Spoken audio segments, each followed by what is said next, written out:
Okay, सो अभी तक हमने देखा था कि what is streamlines are curve at particular point t such that direction of fluid velocity at any point of the curve coincides with the tangent to the curve at corresponding point.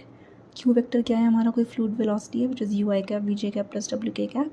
तो q cross d s is equals to 0 जब हम लेंगे तो हमारे पास जो equation है curl लेने के बाद this will be this cross product लेने के बाद.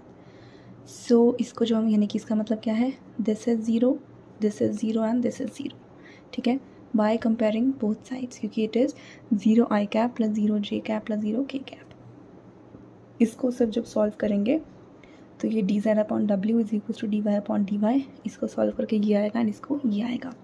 इन तीनों को जब एक साथ हम पुट करेंगे तो then we will get d x upon u is equals to d y upon v is equals to d z upon डब्ल्यू. Hence, this is the differential equation of streamlines. Okay, और जो इस equation का solution होगा वो equation of streamlines हमें देगा.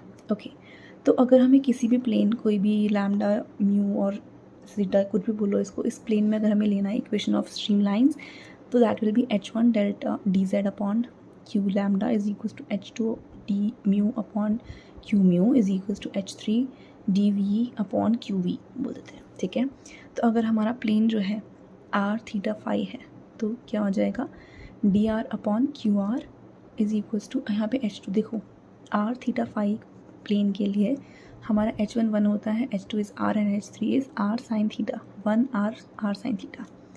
तो इस हिसाब से हम यहाँ पे पुट कर देंगे d r upon q r is equals to r d theta upon q theta is equals to r sine theta d phi upon q phi.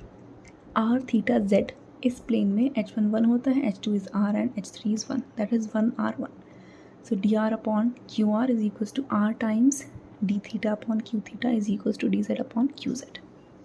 Now comes stream tube या फिर स्ट्रीम सरफेस. ये क्या होता है, a stream tube is a tubular region of fluid surrounded by streamlines. Since streamlines do not intersect, the same streamlines pass through a stream tube at all points along its length. Stream tube क्या होता है, it is just a tube of which is surrounded by streamlines. Streamlines से जो tube बन रही है उसको हम streamlines के स्ट्रीम ट्यूब या फिर स्ट्रीम सरफेस बोलते हैं. क्योंकि streamlines इंटरसेक्ट नहीं करती हैं इसीलिए जो सारी की सारी streamlines हैं वो स्ट्रीम ट्यूब से पास करेंगी हर एक पॉइंट से अलॉन्ग इट्स लेंथ. इसकी मान लो जो लेंथ है पूरी, इस पूरी लेंथ से सारी स्ट्रीम लाइन्स पास करेंगी. Okay, now comes the definition of path lines. Path क्या है, कोई भी रास्ता है ना, यानी कि it is a trajectory of a fluid particle. सिर्फ एक फ्लूइड पार्टिकल की ट्रैजेक्ट्री है ओवर अ पीरियड और इंटरवल ऑफ टाइम. ठीक है, किसी भी फ्लूइड पार्टिकल की ट्रैजेक्ट्री है, पाथ है ओवर अ पीरियड और इंटरवल ऑफ टाइम. अब देखो क्यू वेक्टर क्या होता है, D R vector upon d t, d by d t. ये है, इसको हम कैसे लिख सकते हैं, d x by d t i cap plus d y by d t j cap plus d z by d t k cap. और ये क्या होता है, यू आई कैप, इसको हमने ऐसे लिख दिया. इसके जब कोफिशिएंट्स कंपेयर करेंगे तो हमें we will get the differential equation of path lines which is u is equals to dx by dt, v is equals to dy by dt and w is equals to dz by dt. Okay, this is the differential equation of path lines. Now next we have, okay, now the difference between streamlines and path lines. Okay, तो streamlines क्या होता है, how all the fluid particles moves at a particular time or given instant of time. कि सारे fluid particles जो हैं किसी particular instant of time पे कैसे मूव कर रहे हैं वो हमें बताती हैं स्ट्रीमलाइंस. एंड जो पाथ लाइंस होती हैं वो क्या बताती हैं, how a particular fluid particle moves over an interval of time. Streamlines क्या बताती है, सारे फ्लूइड पार्टिकल्स कैसे मूव कर रहे हैं किसी पर्टिकुलर टाइम पे, वो हमें बताती है स्ट्रीमलाइंस. और पाथ लाइंस क्या बताती हैं कि एक पर्टिकुलर फ्लूइड पार्टिकल कैसे मूव कर रहा है over an interval of time. Okay, next is streak line. Streak line क्या होता है, defined as the current location. Streak line क्या है, current location of all the fluid particles. It is the current location of all fluid particles that have passed through a fixed spatial point at succession of previous time. It is just the current location of all the fluid particles at a instant of time at a particular point. एक particular point पे सारे fluid particles का current location क्या है वो हमें बताती है streak lines. It can be obtain by injecting dye और smoke at fixed point for an instant of time. Okay, now this is an important question. इसमें क्या करना है, find the equation of path line and streak line for q vector is equals to x by t and it is by and zero. Okay, तो इसके लिए हम देखते हैं. सबसे पहले हमारे पास क्यू वेक्टर यानी कि वेलोसिटी वेक्टर क्या है, x by t y zero, जिसको हम यू वी डब्ल्यू के कोऑर्डिनेट्स हम लेते हैं. हमें पता है इक्वेशन ऑफ पाथ लाइन क्या होता है, u is equals to d x by d t, v is equals to d y by d t and डब्ल्यू is equals to d z upon d t. So इसको जब हम solve करेंगे and integrate करेंगे तो हमारे पास x की value आएगी ए टी, y की वैल्यू आएगी b times E T and z की वैल्यू कैपिटल C. यहाँ पे a b c क्या है, आर्बिट्ररी कांस्टेंट या फिर कांस्टेंट ऑफ इंटीग्रेशन. ओके, अब let the fluid particle was at, हम पहले एट टाइम टी नॉट पे जो फ्लूइड पार्टिकल है हम मान लेते हैं कि वो किस पॉइंट पे है, x not y not z nought पे. तो इक्वेशन ऑफ पाथ लाइन्स क्या हो जाएंगी, x इज इक्वल्स टू, अब देखो आप क्या करोगे, जो इक्वेशंस हैं ये वाली, इनमें पॉइंट लोगे x not y not z nought और टी को टी नॉट है ना.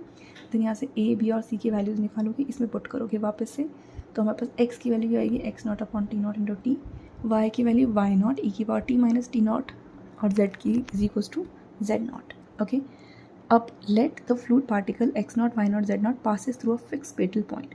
जो फिक्स पॉइंट है वो क्या है, x one y one z one at an instant of time t nought t is equals to capital t, जहाँ पे टी कैपिटल टी कहाँ से कहाँ तक लाई कर रहा है, टी नॉट से टी के बीच में.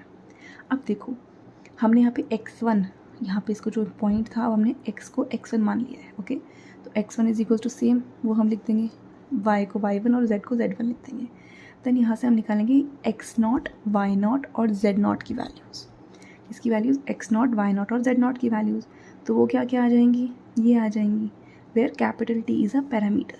Then equation of streak lines, तो हम स्ट्रीक लाइन्स की इक्वेशन क्या लिख देंगे, सिंपली जो हमने x नॉट लिया था और टी नॉट लिया था उसको x और t लिख देंगे, y नॉट को हम y लिख देंगे, z नॉट को z लिख देंगे, रिप्लेस कर देंगे डायरेक्टली. एंड हेंस जो हमारी इक्वेशन आएगी वो क्या है, इक्वेशन ऑफ स्ट्रीक लाइन्स. फिर से देखते हैं क्या निकालना था, equation of path and streak lines. सबसे पहले तो पाथ लाइन्स की इक्वेशन क्या होती है, ये वाली u is equals to d x by d t वाली. ठीक है, इससे हमने एक्स वाई जेड की वैल्यूज़ निकाल ली. Okay, then equation of path lines क्या हो जाएंगी, क्योंकि पॉइंट जो पार्टिकल है वो किस पॉइंट पे था, x not y not z nought पे एट टाइम टी नॉट पे, तो उससे हमारी इक्वेशन फाइनल बन गई ये वाली. ओके, नेक्स्ट हमने कोई स्पेटल पॉइंट लिया, फिक्स पॉइंट लिया x1 y1 z1. ठीक है, तो हमने सिंपली इसको x को x1 से रिप्लेस कर दिया क्योंकि इस पॉइंट को. देन हम यहाँ से x not y not z not की वैल्यूज़ निकाली.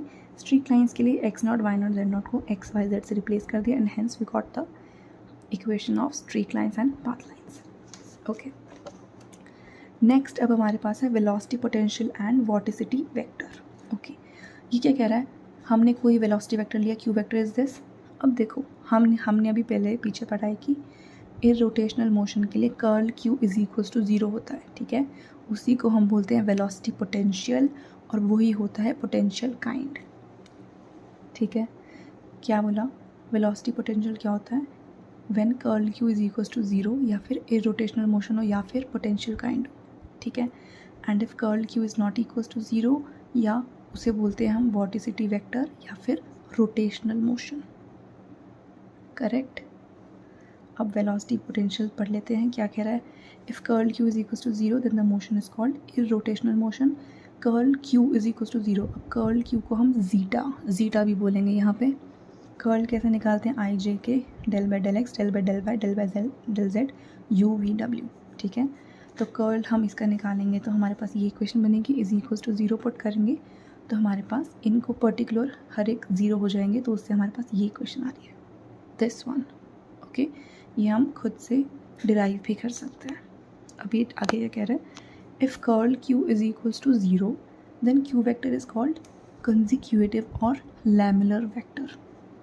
कर्ल क्यू ज़ीरो को तो हम क्यू वेक्टर को क्या बोलेंगे, कंजिक्यूटिव और lamellar vector. The necessary and sufficient condition for curl q is equals to 0 is that there exists a uniform scalar differential function phi x y z t throughout the flow field such that q vector is equals to minus delta phi. ये क्या है, necessary condition है, necessary and sufficient condition है for curl q is equals to 0। क्या है कि एक uniform scalar differential function phi exist करेगा throughout the fluid flow such that q vector is equals to minus delta phi. अब q क्या है, this u i plus v j plus डब्ल्यू k cap. अब इसे del phi gradient phi बोल दो, तो ग्रेडियंट फाई अगर हम लेंगे तो क्या आ जाएगा, ये minus i cap of del phi by del x minus j cap of del phi by del y minus k cap of del phi by del z. तो यहाँ से कंपेयर करने पर u is equals to minus d del phi by del x, v is equals to minus del phi by del y and w is equals to minus del phi by del z. यहाँ पर एक छोटी सी चीज़ ये लिखी हुई है कि curl q क्या होता है। अब q को हम माइनस डेल फाई लिख सकते हैं, तो curl of minus del phi यानी कि माइनस कर्ल ग्रेडियंट, इसका मतलब डेल का मतलब ग्रेडियंट ही होता है ना, डेल फाई मतलब gradient of phi. So curl into gradient is always 0, ठीक है। तो इसलिए ये कंडीशन ऑटोमेटिकली सेटिस्फाई हो जाएगी if q vector is equals to minus del phi. Okay, next is what is it, the scalar function phi x y z t is called velocity potential. जो ये function है ना phi x y z t, इसको हम बोलते हैं velocity potential. और इसका जो नेगेटिव साइन है वो ये इंश्योर कर रहा है that the motion takes place from high potential to low potential, कि जो हमारा मोशन है वो हाई पोटेंशियल से लो पोटेंशियल में ही वर्क करेगा, इसलिए we took the negative sign. Velocity potential जो phi x y z t है उसको हम स्केलर फंक्शन बोलते हैं। Okay, then we have equipotential surface. Equipotential मतलब पोटेंशियल सेम, यही मतलब है।